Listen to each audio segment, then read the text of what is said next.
Yeah, there's all sorts of styles of music that are based on synthesizers. And if you think of just the basic building blocks, if rock and roll, the basic building blocks would be like a guitar, so the oscillation that comes off a guitar string, or like hitting a drum, the sound that comes from that percussion. So in terms of electronic music, a drum machine would be like the drum kit, but the synthesizer would be like the guitar. It's working with an oscillation which at its root sounds very simple. It's just like, it's just a tone, and you shape it and shape it and shape it until it becomes these complex sounds. I now will do a brief performance, and then I will go into detail how I made the different sounds in this performance. And at that point, we can, if there's any questions as I'm walking through that, please ask. The point of this is to educate, so people, whether they are new to this or they've been doing it for years and there's a certain method that you just haven't run across. The point is, I mean, if anyone left here tonight with one thing that changed their production style, that would be a delight to me. Okay, I'll get started.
All right. Let me get my bearings. Does everyone have one of these schematics that wants one? Let me rephrase. If you do want one, raise your hand. And if you need one. Over here. Oh, hi, Matt. Good. Thanks for being here. Okay, so, and this part is the techie part. So if you came for the performance and 5 minutes into it, you're like, what the F? The point is to have this in 2 pieces. So if you're generally here for the performance, it's fine to leave now. It's fine to leave in a minute. It's fine to leave in 10 minutes, 20 minutes. So if at any point you're like, okay, I can't do this anymore, feel free to leave. That's how the event is structured. So, okay, I'm gonna dive into this. So this is a schematic of what we see up here. And just to get at least this on camera for a second. So starting at number 1 is the Novation BassStation, which is, okay, this camera. So it's this synth here. And this is a newer version of the one I got. Yeah, it'd be great to the lights so people can see the schematics. This is a newer version of the one that I had back in 1995. So it's more advanced and you actually can get richer sounds off this specific synthesizer. The sound that's coming off of this, I'm going to turn off all the effects so you can hear the on-process signal.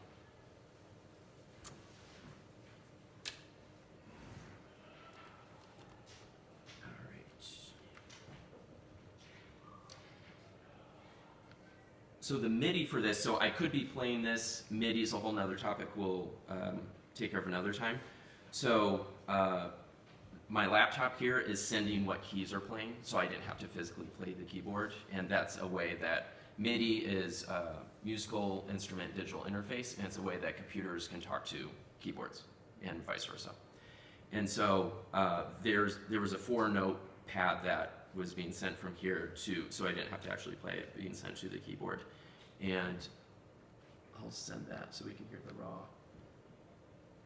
That is here, goes into.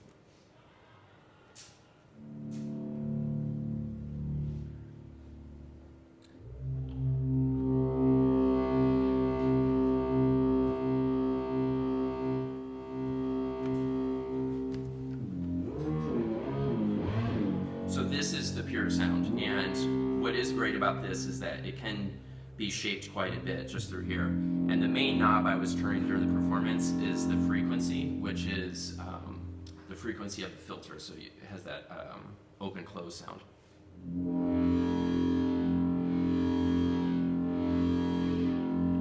And with these synthesizers, there's all sorts of different patches, so if I just jump over to a different one, there's a different configuration, and you can save. Each patch is a different configuration of the same machine. So I could turn all the knobs and save it, and then that's a new patch. So the first thing I did when building this set was I had the Novation BassStation running into this Fostex. Is an old, it was cheap. Like a few years ago, I picked one up on eBay for like 10 bucks. I checked the other day and there was like 200. So I guess there was a window, I got lucky. But they are old, cheap, fantastic 4-tracks. I'm not using it as a 4-track. I'm using it just as a mixer because this running signals into here, I can get really good compression and really good distortion. And so one of the sounds right here is a gain switch. So high would be a clean. So that's actually the clean synth sound. And then 1 step up, and then 2 steps up.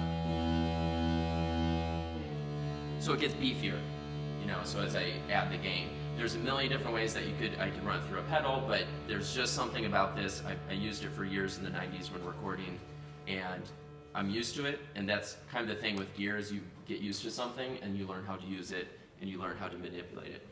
You gotta go with the hand up. What's that? Somebody was raising their hand. Yes, is there a question? About gain? Yes. This is a low-tech question. Sure, please. Can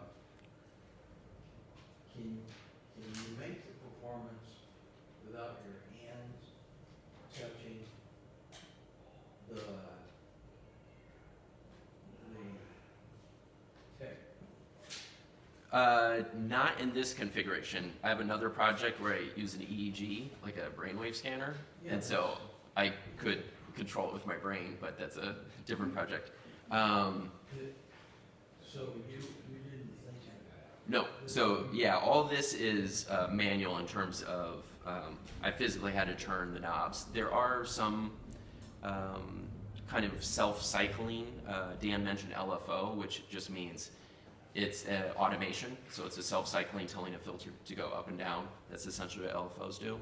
So some of it has some mild FLOs on it, but in general, I had to manually manipulate the sounds and the mixer to change the sounds over time. Okay, so this one wasn't mine? No. Mine, No, it was hand-driven. Andrew. Yep.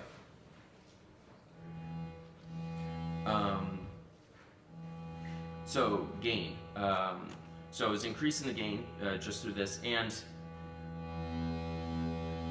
one of my other favorite pieces is this Boss Hyperfuzz pedal. Can you see on the screen? No. Let me pull it in. It's an old. A lot of this is 90s gear. It is a distortion pedal. It's great for a punk sound. It's really good distortion. So if I turn that on, I'm doing an effects loop on this channel.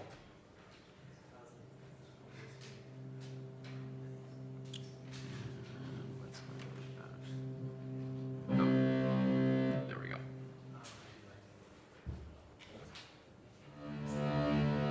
So it's a more distorted sound.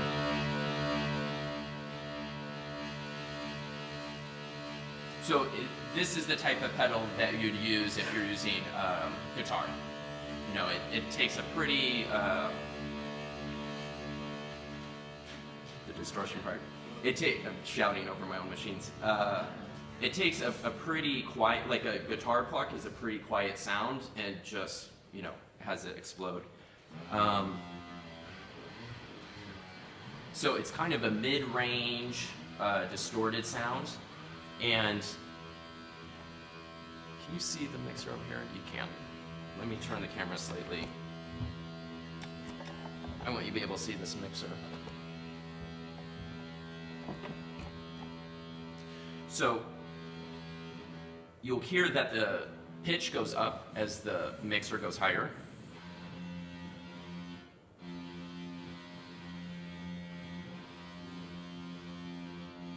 Or not.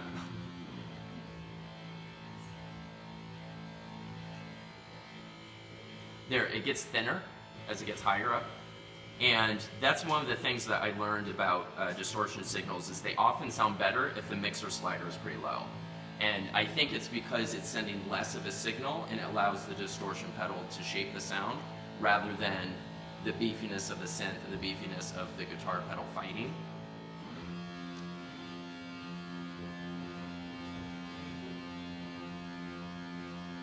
And then there's an EQ on the actual pedal as well. And so I prefer to do the EQ through the pedal because it's also the source of the amplification, so it's just easier to shape it. And there's different settings.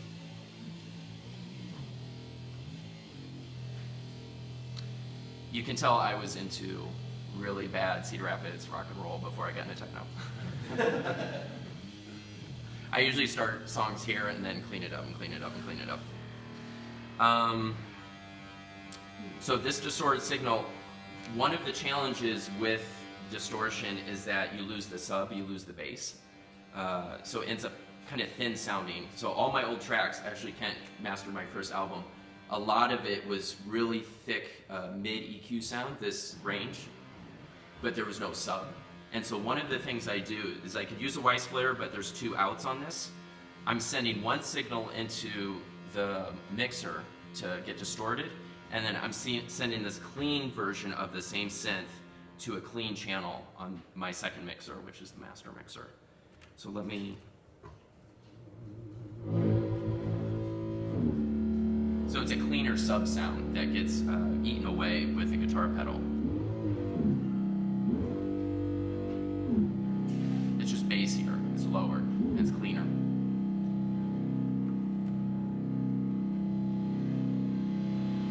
And then that's the two mixed together.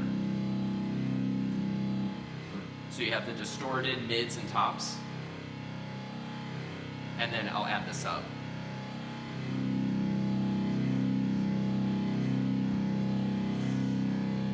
So what that does, it took me about 20 years to figure that out. And what allows is a synth sound that fills up the whole spectrum. So you've got the sub, you've got the low, which sounds great on big systems. You've got the mid, which is the distortion sound, and the highs, which is the crunchy sound. So the synth is going through here. I've got a clean sub and the distorted top.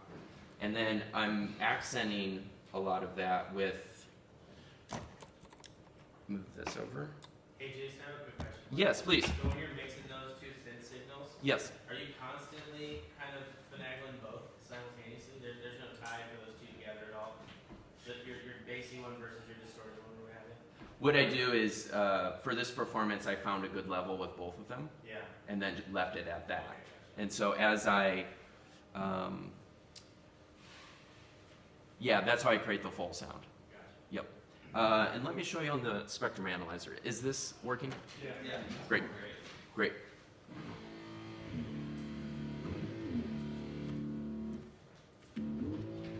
So, is my cursor showing up? Yeah.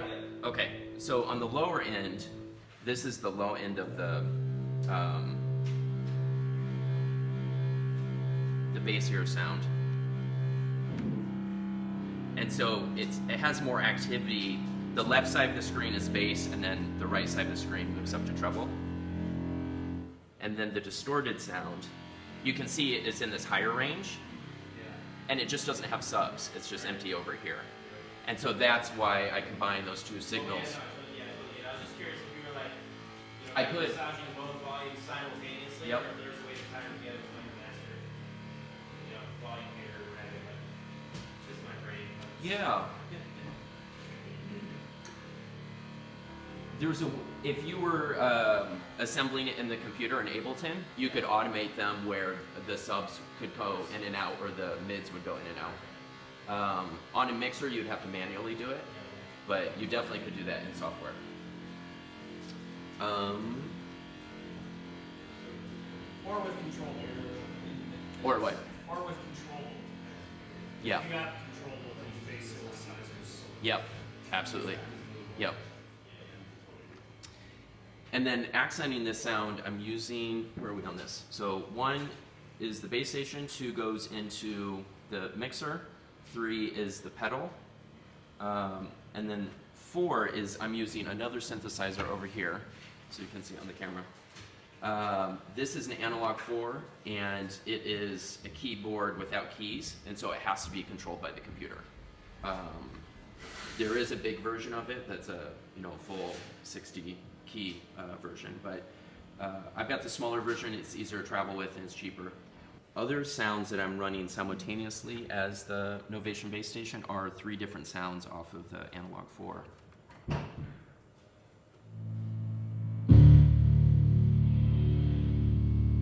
So I'm using the same notes. So Novation BassStation is off.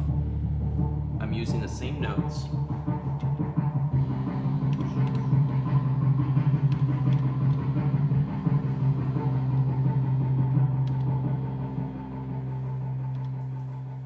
And I'm adding another sub. And so that's another way that you can beef up a distorted sound is if you don't do that mixer technique, you can have a separate synthesizer sending in the sub with the same notes. And so I literally programmed it with the same MIDI patch and just applied it to, so it's a very similar sound. I found something similar, and that's part of the low end. And then on top, I added these atmospheres.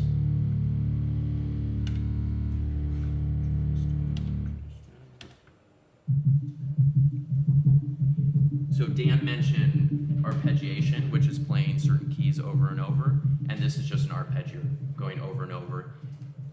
And then the filter scopes up and down over time, so in like 30 seconds it'll come back. And that's something I could control too, was the target synth range for it. There it is. And so an LFO is it's an oscillator that you don't hear. It's just used to control other parameters. And you can hear that this gets high, and then it'll go down, and it'll go high. That is done by an LFO. And an LFO it's almost like an animation pattern. So if you're just to draw a line, and then you apply that drawing to the frequency. So right now the frequency is high, and now it's going down the slope. Yep. How, is any of this pre-taped? No. We've seen you in your performances, and usually you have some taping going on. Recording. Recorded, yeah. I am recording the set but I'm not playing anything. So these are the machines live. So that's the volume on the machine. Okay, so the hand contact was modulating Yep. the music, Yep. but it wasn't the performance itself. The note generation is coming from Ableton. Yes. Yeah, Exactly. Think of it like a player piano. Oh, Yep. no, I think that's what you're trying to get to. I think so. Yeah. Would you use those words again? The note generation, like the keyboard note generation is coming from Ableton software, and then he's shaping the sound with the filters and oscillators. and the rest So of it. that's the difference between your raves and this, is that this is almost all live. Yes. This would be the equivalent of me staying up here with a guitar. So I can. That's the breakthrough. There actually is a little keyboard on here. Of course, it dipped down as I started to play it. Wait 30 seconds. So it's this very small little keyboard. So I can change the notes here live. So you can hear different notes coming in. And then Ableton is a software that metaphorically it would be the equivalent of if you had an orchestra and you have the violins and the bass and all of that. The software, Ableton, is the orchestrator. They don't actually make sound themselves. It's just going like this, saying, okay, keyboard 1 play, keyboard 2 play, okay, now keyboard 3 play, affect this. And so that's what the computer's role is right now, is it just has these, I'll show you on the screen. So these notes are the sheet music. Okay, Yep. so, but only where does it start? The sheet music starts with the computer. And when you turn it on, is there something there? Or, It was a file I saved and then can hit play on, and then It says sheet play music will A play. here, B here, D here. The At computer this makes tempo, no and sound. it just says, Yep. here's what the music is, and it says it in a language that the synthesizer knows. So it's like, it's the same thing, like when the finger hits notes on a piano, it's doing that, the pushing of the button on the piano. Yep. Right? The tone of the piano is completely separate. With electronic music, what's great is you can say, I want these notes to happen. And then you could have a repeating pattern that is the same 3 notes, but depending on what timbre you have and what choices you make with like a delay pedal or some reverb or some distortion and all these other things, like his one signal from like 3 notes going into 5 different things brought in like all these different note harmonics. Like that's what's cool about the distortion. It was like there's like 3 notes with 1 note and like Yep. all these other things, and being able to make those decisions, like I feel like the big distinction between electronic music and something that has certain parts predetermined is that you're able, instead of to think about like what note am I going to play at what time, you're able to think about, well, like what harmonics Right. do I want? Like what are these other sounds that you can't really like quantify in the same way as any other instrument. Like with a guitar, like I play guitar a ton, like you can do bends and you can play notes harder and softer, but a synthesizer takes those little articulations and expands it to like the infinite degree. So in a low-tech Yeah. explanation, Yeah.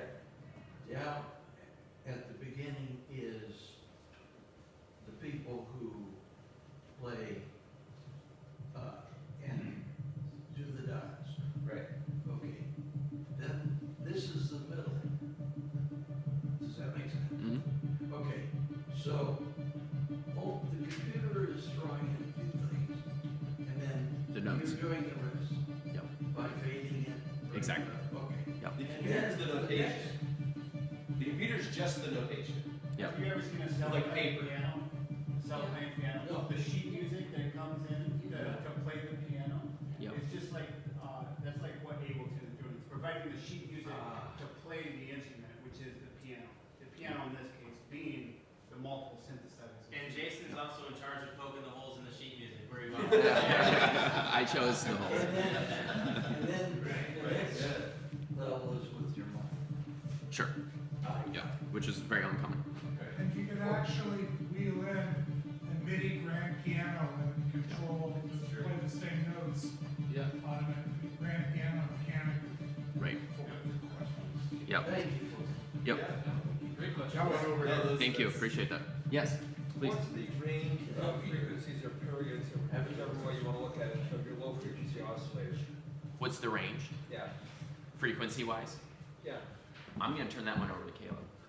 Do you know What are the what possible what ranges? the literal range? Because you actually Well, can't it hear depends, now. it depends on each one. Like 30 seconds. Yeah, like some are 30 seconds, but there's some that are programmed to be really slow. Right. That I'm will go just for like thinking, over an hour. what's the slowest and fastest you can get?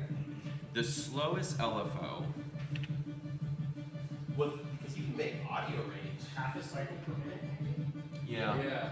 I would think that slow. Because you can put the speed down to 1 and the multiplier to 1, Right. and it. In what units? I actually don't know what the speed units are on this particular Yeah, you can't electron. really use hertz, right? Because 20 hertz is the lowest audible frequency. Right. And then, But it's, What's- Your LFO can go to yeah. tenths of a hertz or whatever. Yeah. It can be super fast as well. Yeah. Yeah. So You it's can use it as an oscillator. It's like if you go to a low frequency oscillator, like with that analog 4, they did an update where you can just use it just to make sound. Yeah. yes. So I'll show you.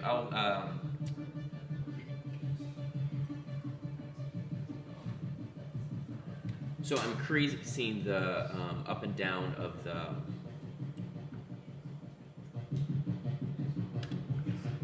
up and down of the LFO.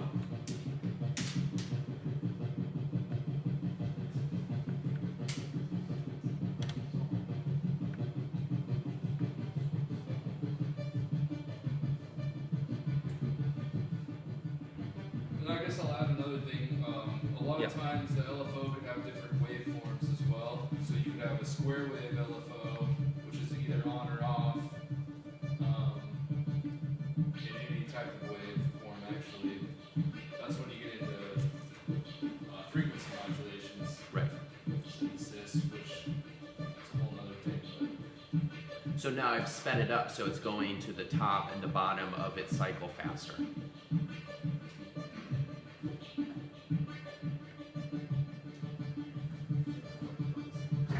But for the performance, it was a fairly slow one. The final bit I'll show you is the effects end. Can we see this?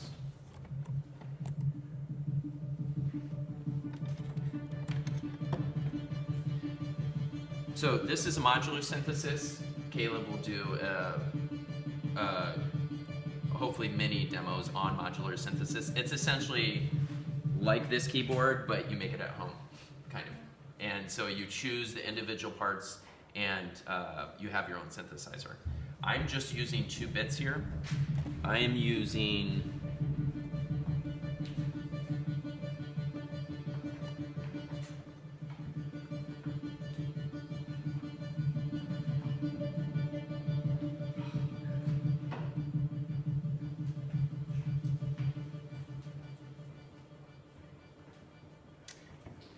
almost sent the original bass sound through.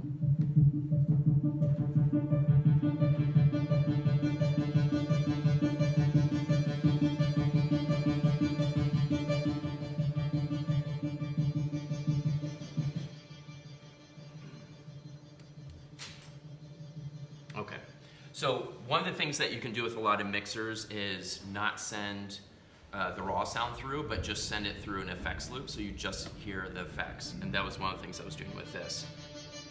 So the sound that you're hearing is only the signal coming from the processing on these synths here. And I'm sending it through two things. So the first thing, actually we'll get rid of this LFO so we can just hear the signal.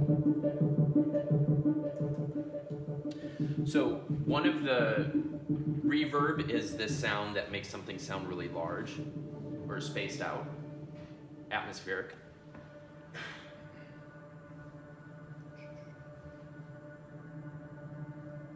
That kind of drone sound, so that's reverb.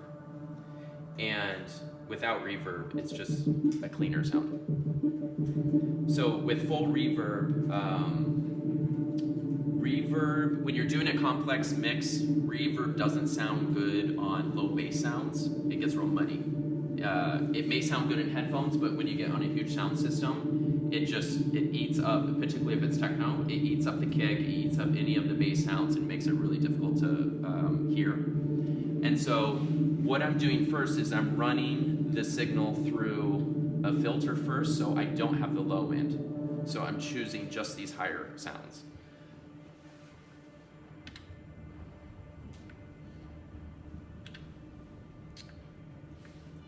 There we go.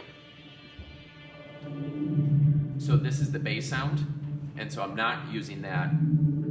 I'm using this higher sound up here. And when all the sounds get mixed in, it just makes for a much cleaner mix. It sounds awesome solo, and it sounds awesome on headphones, but again, on bigger systems, it gets real muddy if it's down in this lower range. And so what I do is I run it through the filter first to clean up which part of the signal gets the reverb.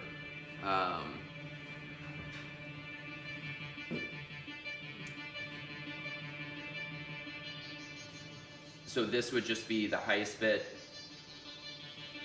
This is the mid-range. And if you remember, the clean signal is that. So the clean signal doesn't have any of that atmosphere around it and isn't being filtered. It's the full range. And then this is just the affected signal. And so in the mix with everything, sorry.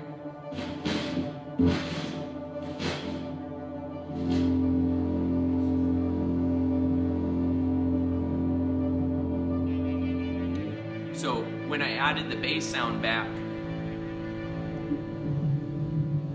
it would get too muddy to have all the reverb to be in the same frequencies as the bass sound. So in order for it to stand out, I have to turn it higher into a higher filter frequency. So now you can hear it, the arpeggiator, but if the reverb's too low, you lose it in the bass and it just muddies up the bass.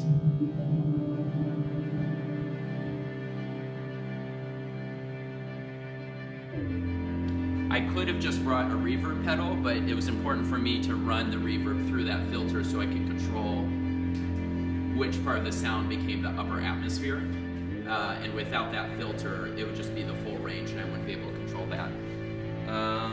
Is there a way I can patch that?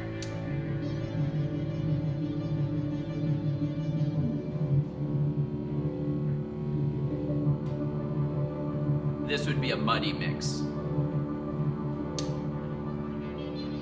And then that's a cleaner mix. So one of the ways that I've had to think about doing mixes is imagine space in a room, and your bass sound is a big sofa, your high end are a couple of chairs, your midsection is a table, and you only have so much space in the room.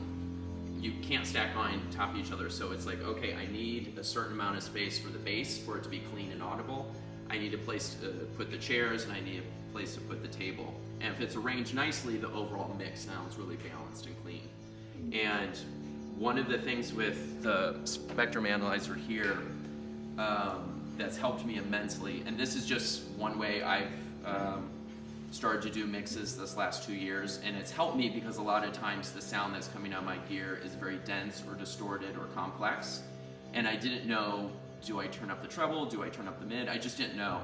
And so one of the things that's been useful to train my ears for what will sound good, not just in my headphones but on bigger systems, is this analyzer. And so what I aim to do is have my subs and kicks be around -10, so things in this section. And then my highs, I want to be around -30, which would be in the middle of this second bar. There we go. So you can see the analyzer won't work if the music's quiet, but the high end here, I only want to be about midway through this second bar. If it's louder, it may sound okay on my headphones, but on a bigger system it gets pretty painful. So I try to keep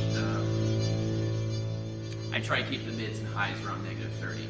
And that way, when I record that and it goes to be mastered, there is good amount of space for both the sub and the kicks and the highs to move up and be mastered and maximized. I think that takes us to 7. So, are there any overall questions?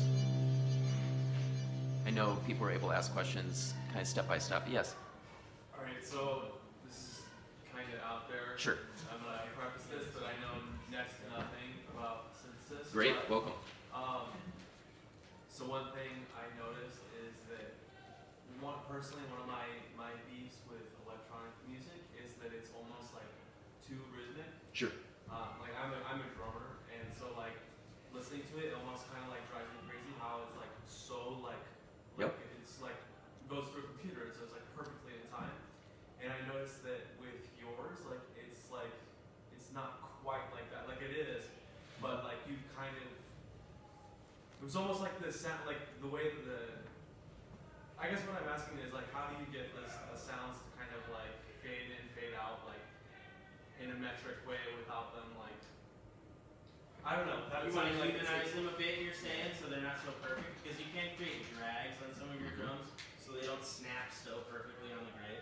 Yep. And then those drags, you know, I call it humanizing your drums or whatever. Is that what you're referring to? So it doesn't sound so much generated by the machine. kind of idea, so Recycle claps and kicks and well, things his LFOs that control like the filters and Yes. all the stuff that he's doing, it's all going at different times.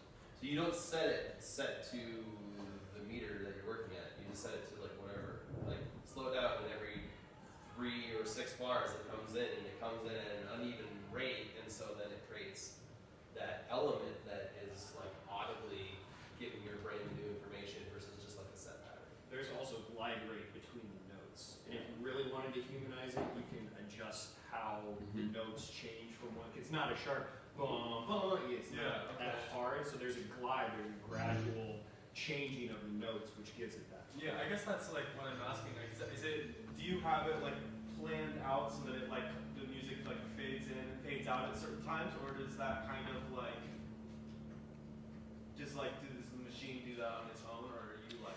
I can choose parameters. So you heard the notes kind of getting brighter and then dimmer. Is that what you were talking about? Right. How it kind of came in? So that is an automation. And again, that's that line that's being drawn. And so that line can be, you know, this long, this long, this long. And then I can have a similar sound. I'm actually using 2, let me find these.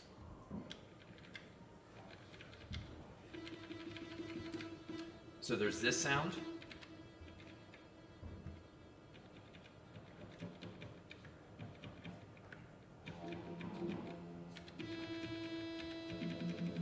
So there were actually 2 synthesizers playing. So one is brighter and one is more in the middle. And they had different automations. And so if they were exactly the same, the lines would be exactly in parallel, and you'd hear them kind of come in and out in the same timing. what you can do is you can shift the speed of them, so they may start at the same, but as one goes up, you start to have them organically going at different rates. So maybe over the course of 40 loops, one goes 20 times and the other one goes 15 times. And that gives the sense of kind of breathing to the music in a way. That's like one thing that I'm like obsessed with when it comes to music is like the living, breathing aspect. Exactly. I thought that you did a really good job with that, which is what Great. brought me to ask this question. You know, I've done techno for many years, and one of my biggest pet peeves of techno is the repetitiveness. Yeah. And so, you know, if I go to a set and it's just a for 6 hours, I'm like, okay, I can do a half hour, but then peace out. Yeah. And there is something to it. It is entrancing. I mean, that's part of the genre, is the repetition of it. But what's great about electronic music is it's just not rave or techno. There's a whole genre of ambient music, which is much more organic. It's closer to, ambient music would be the modern equivalent of classical. And so you've got all these different sounds. It can be composed almost like classical. And what's cool about it is you can intentionally program automations into the different pieces that are either out of sync or randomized. There's randomizers in a lot of these machines as well. And you could randomize the notes, the filter, when it comes in, the sculpting of the sounds. And all those things can make it sound less mechanical. And there's also a genre, IDM, and moved a little bit into something called breakcore, which is very chaotic music. It was intentionally very chaotic, and it was a step away from the monotony of just a drum machine. And it was ways of taking, another method was sampling live drummers, and then arranging those samples in really interesting ways. So it's this type of rhythmic chaos instead of just a kick. So that's what's cool about the genre in general, is that there's so many. I could do as many different sounds with what's on this table as you could do with a guitar. So it could be folk, it could be heavy metal, it could be rock and roll, you know, and anything in that spectrum you could do with a guitar. Same goes for the synthesizer. That's a great question, thank you. Any other overall questions? An Ken? observation about what he was saying Yeah. about monotony and predictability and boringness in some electronic music.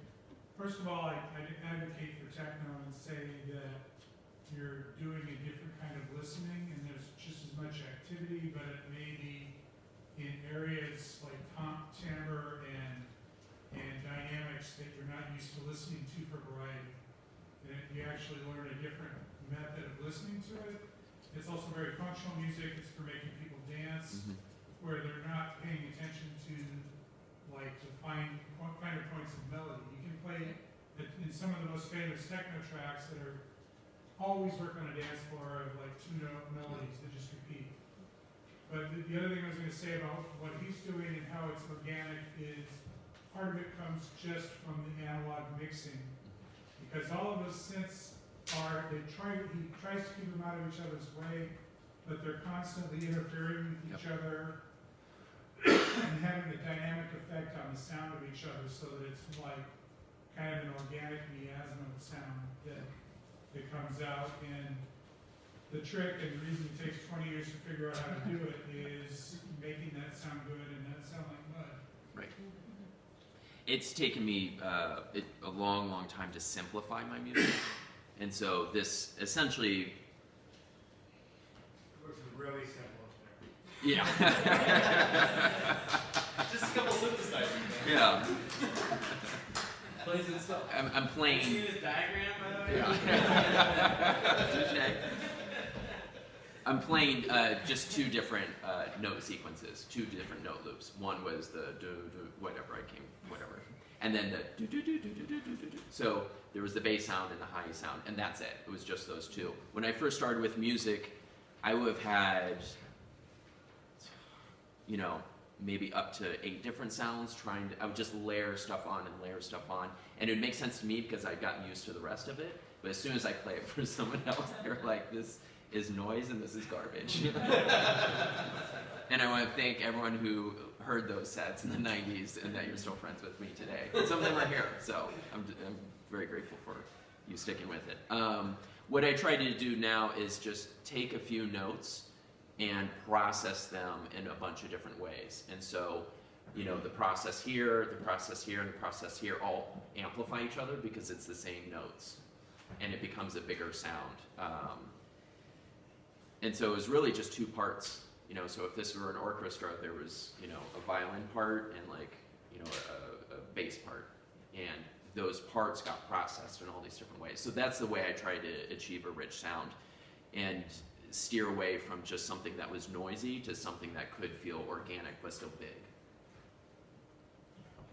Yes? Can you explain like the orange line? Like, is that something that's like, I assume that's in the literature for different tones? Like, how is that set on your? As opposed to the yellow line? Yeah, the one that goes and then. Yep. So the yellow line.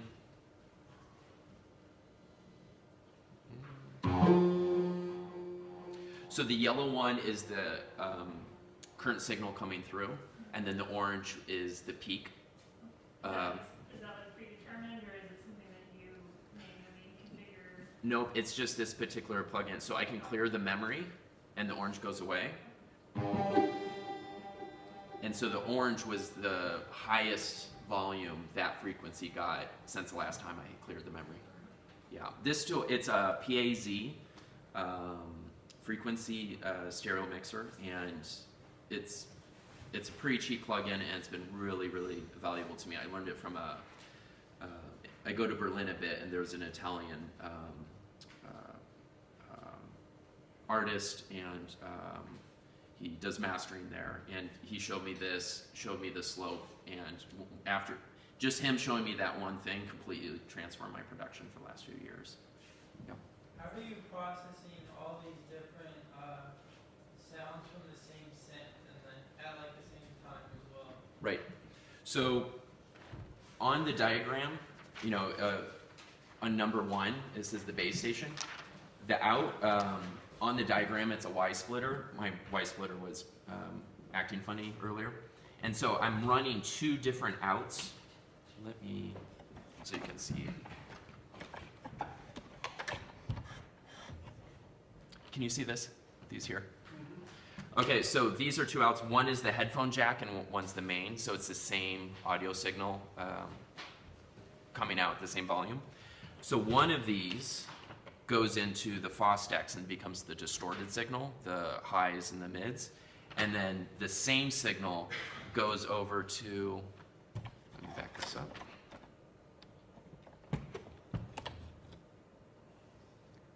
Is that visible? The other one goes into this first channel here, where I've turned down the high and the mid all the way and have the low. So this is the clean version of the synth that has the low bit of it, and what goes through this is on channel 5.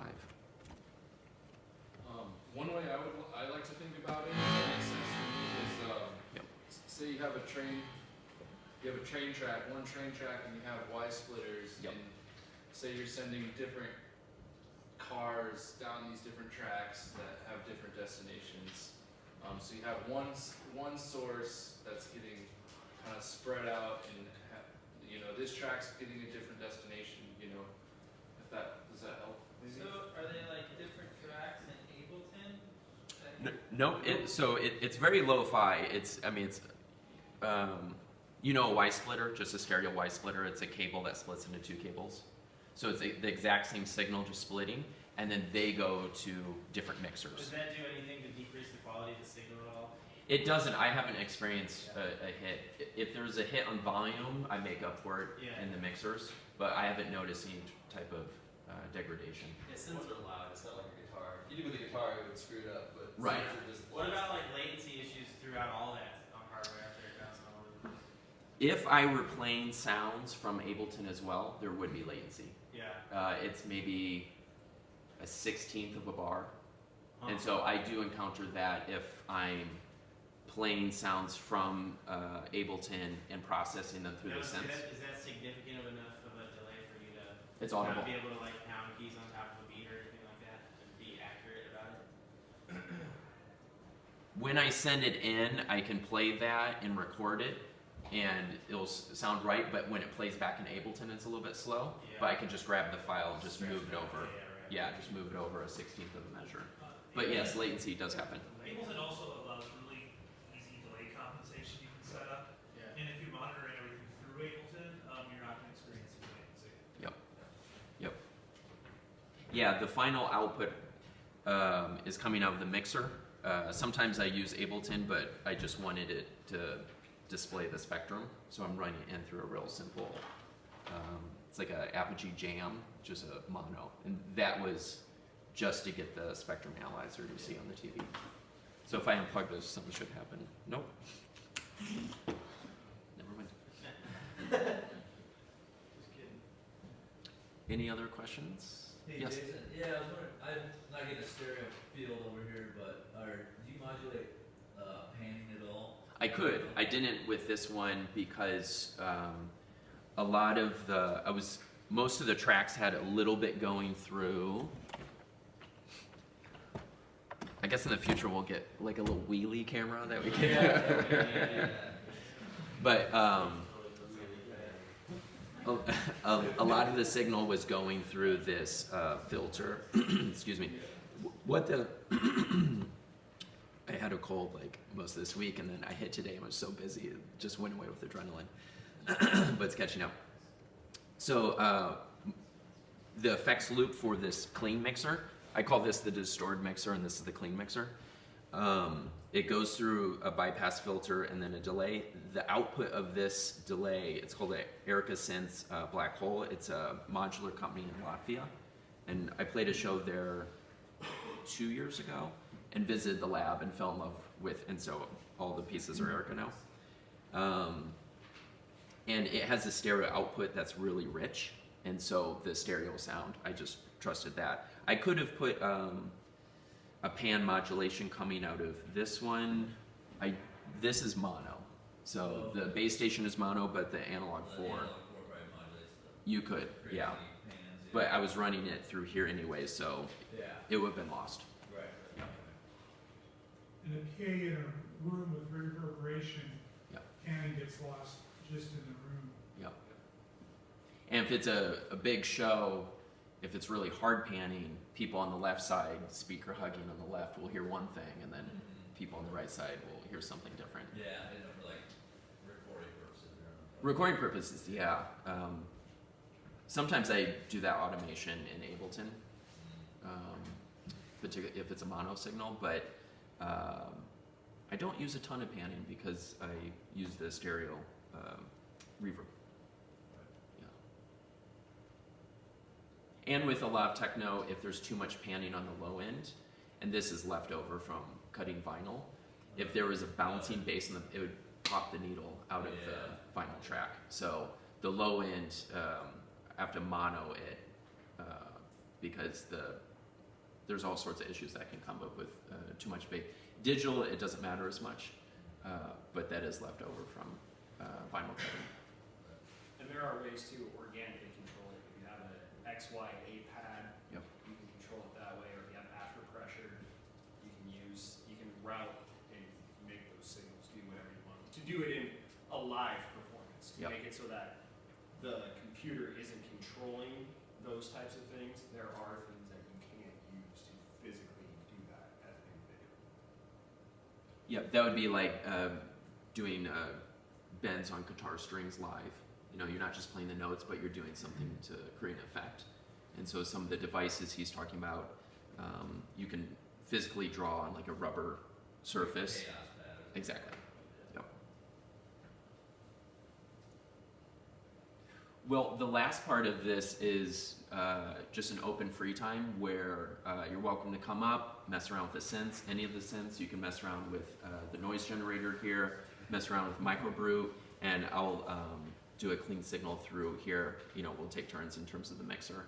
And if you have any more specific questions, once you see the actual gear, you're welcome to come up. So Thank you again for coming tonight, and I really appreciate this.